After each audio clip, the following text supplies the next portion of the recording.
Secret billionaire episode 23। शैली और अभिमन्यु को डांस करता हुआ देखकर अभिमान के कदम अपने आप ही हॉल में बढ़ते चले गए। अभिमान ने वेटर की ड्रेस पहनी हुई है, इसीलिए उसे कोई पहचान नहीं पा रहा। शैली और अभिमन्यु ने हाथों में हाथ पकड़ा हुआ है और अभिमन्यु का दूसरा हाथ शैली की कमर पर है। अभिमान उन दोनों को साथ में देखकर गुस्से से लाल हुआ जा रहा है। अभिमन्यु शैली के कानों में कुछ कहता है और शैली हल्का सा मुस्कुरा देती है। अभिमन्यु के साथ शैली को इतना खुश देखकर अभिमान को लग रहा है कि शैली को भी अभिमन्यु से लगाव है। पार्टी में मौजूद सभी लोग पार्टी का मजा ले रहे हैं। तभी अचानक से सीनियर सिंघानिया यानी अभिमन्यु के दद्दू सभी मेहमानों का ध्यान अपनी तरफ खींचते हैं और कहते हैं, लेडीज एंड जेंटलमैन, आज की पार्टी में अपना कीमती वक्त देने के लिए बहुत बहुत शुक्रिया। ये पार्टी आज एक बहुत ही खास मकसद से रखी गई है, क्योंकि आज दुनिया को मालूम होगा सिंघानिया ग्रुप के वारिस के बारे में, यानी इस कंपनी के नए सीईओ के बारे में। फाइनली आज कई महीनों के सस्पेंस के बाद मैं अपने डियरेस्ट पोते को इस कंपनी की बागडोर देने वाला हूँ। दादाजी की बात जैसे ही खत्म हुई, सभी लोग तालियां बजाने लगे। सिंघानिया ग्रुप को अभिमन्यु के नाम पर कर देने वाली बात सुनकर अभिमान को प्रकाश के बारे में याद आ गया और प्रकाश से उसे रोनिता याद आ गई। मिस रोजी ने उसे बताया था कि प्रकाश ने रोनिता को घायल कर दिया है। अभिमान पार्टी से निकलने के लिए पीछे मुड़ा ही था कि सामने से आती हुई मिस रोनिता उसे मिल गई। रोनिता को देखकर अभिमान ने उसका हाथ पकड़ा और साइड में ले जाकर कहा, तुम ठीक हो ना? प्रकाश ने तुम्हें ज्यादा चोट तो नहीं पहुंचाई? और कहाँ गया वो मक्कार? रोनिता को याद आया कि मिस रोजी से उसने ही अभिमान को प्रकाश के बारे में झूठ बोलने को कहा था। रोनिता ने थोड़ा सा नाटक करते हुए कहा, नहीं, डोंट वरी, ज्यादा लगी नहीं है मुझे, बस उसने धक्का दिया था तो मैं जमीन पर गिर गई थी, उसी की वजह से पैर में मोच आ गई है। तुम मेरी छोड़ो, जरा उधर देखो, शैली कैसे अभिमन्यु की बाहों में बाहें डालकर डांस कर रही है। भूल गई है क्या? अभी तक तुम्हारा उसके साथ डाइवोर्स नहीं हुआ है। इतना कहकर रोनिता ने अभिमान का ध्यान अपने आप से हटाकर शैली की तरफ कर दिया। रोनिता ने आगे कहा, अभिमान, तुम दादाजी से डायरेक्ट बात क्यों नहीं करती? अगर तुम ही उनके असली पोते हो तो फिर अभिमन्यु का साथ क्यों दे रही है? कौन है ये अभिमन्यु? रोनिता ने अभिमान से डायरेक्ट सवाल किए, जिसके जवाब में अभिमान ने कहा, यही तो मुझे भी समझ नहीं आ रहा है, आखिर दादाजी को क्या हो गया है? उनसे डायरेक्ट बात करने का कोई फायदा नहीं है, क्योंकि इस वक्त वो मुझे नहीं पहचान रहे। पिछले 3 सालों से मैं उनसे कभी नहीं मिला, सिर्फ अभिमन्यु ही उनके साथ रहा। पता नहीं इन 3 सालों में अभिमन्यु ने उनके साथ क्या किया है। ये बात सुनकर रोनिता चौंक गई और बोली, व्हाट? अभिमन्यु और तुम एक दूसरे को पहले से जानते हो? I mean, he's part of your family?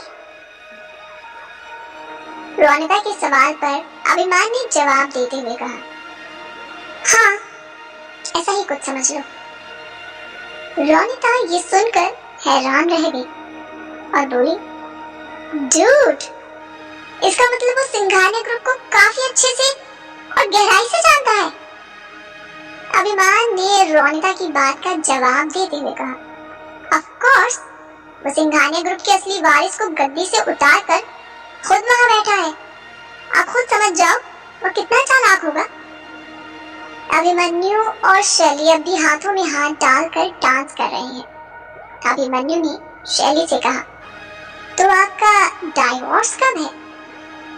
शैली को अभिमन्यु के मुंह से डाइवोर्स वाली बात सुनकर बिल्कुल अच्छा नहीं लगा। उसने हैरानी से पूछा, आपको मेरे डाइवोर्स के बारे में किसने बताया? अभिमन्यु ने जवाब दिया, I am Abhimanyu Singhania madam, और मुझे हर बात की खबर होती है। अभिमन्यु शैली को इम्प्रेस करने के लिए उसके सामने अपनी शेखियां बढ़ा रहा है, लेकिन शैली को ऐसे लोग बिल्कुल पसंद नहीं आते जो अपने मुंह मियां मिट्ठू बनते हैं। ऊपर से अभिमन्यु ने उसके डाइवोर्स की बात कर दी, जिसके बाद तो शैली का मूड ही खराब हो गया। शैली ने डांस रोक दिया और कुछ बहाना बनाकर अभिमन्यु से दूर चली गई। अभिमन्यु को समझ नहीं आया कि अचानक से शैली को क्या हो गया। शैली को इस तरह से जाते हुए देखकर दादी माँ को भी बहुत बुरा लगा। वो शैली की तरफ बढ़ी और उसे रोकते हुए कहा, शैली, ये क्या बदतमीजी है?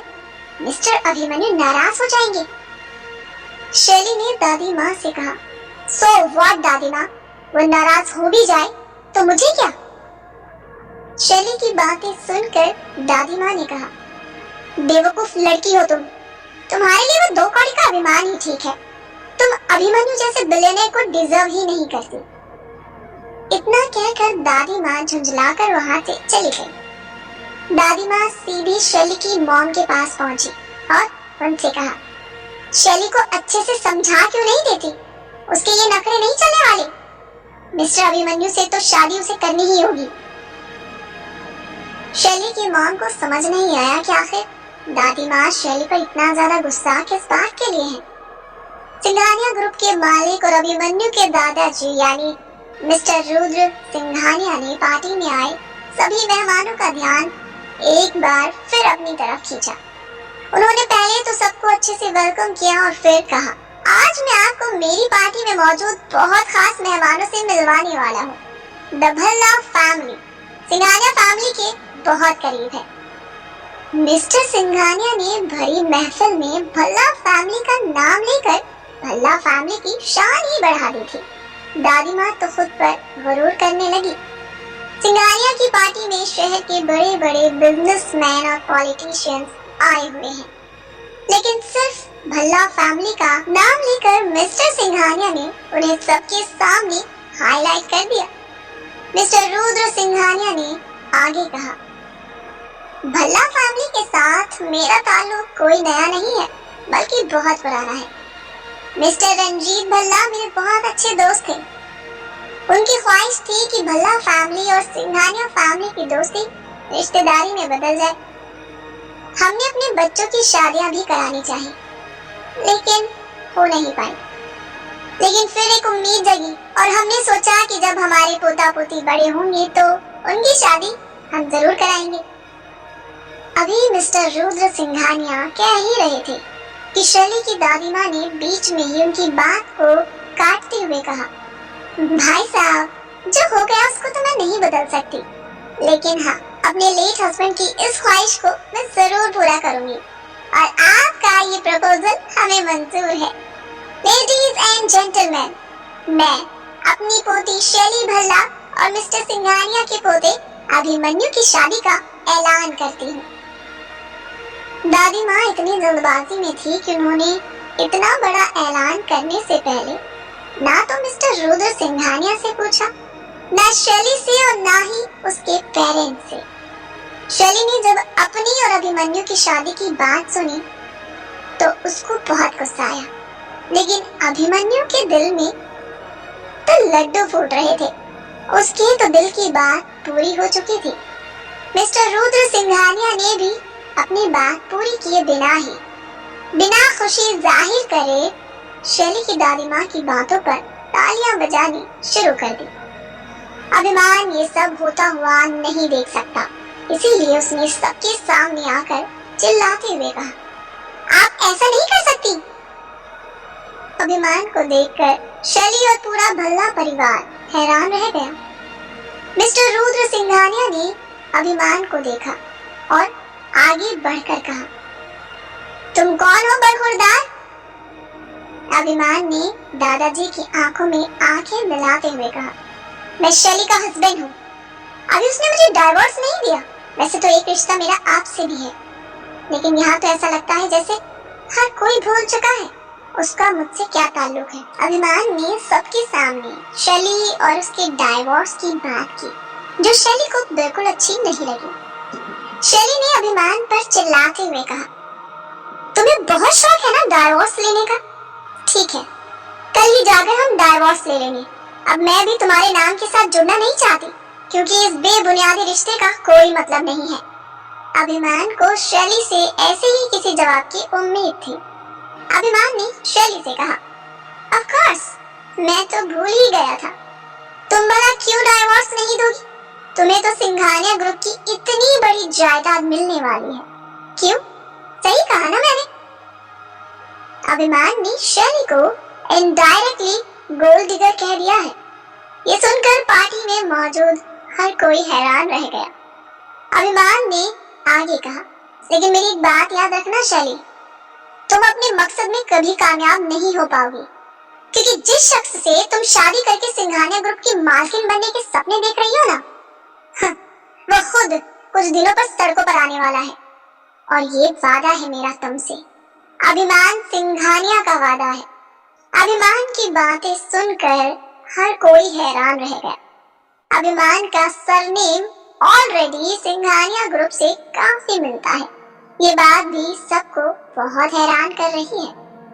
अभिमान की बातें सुनकर अभिमन्यु को भी गुस्सा आ रहा है, लेकिन वो कुछ नहीं कर सकता, क्योंकि अभिमन्यु के दादाजी वहाँ मौजूद हैं। वो नहीं जानता कि अभिमान को कुछ कहने पर दादाजी कैसे रिएक्ट करेंगे। अभिमन्यु भले ही चुप रहा, लेकिन दादाजी ने अभिमान की तरफ बढ़ते हुए कहा, I like your attitude, young man. तुम्हारा ये एटीट्यूड देखकर मुझे मेरे बेटे की याद आ गई। वो भी तुम्हारी तरह ही बहुत जोशीला था।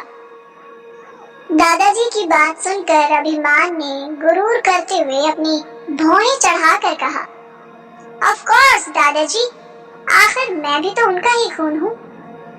अभिमान की बातें वहाँ मौजूद हर किसी को हैरानी में डाल रही है।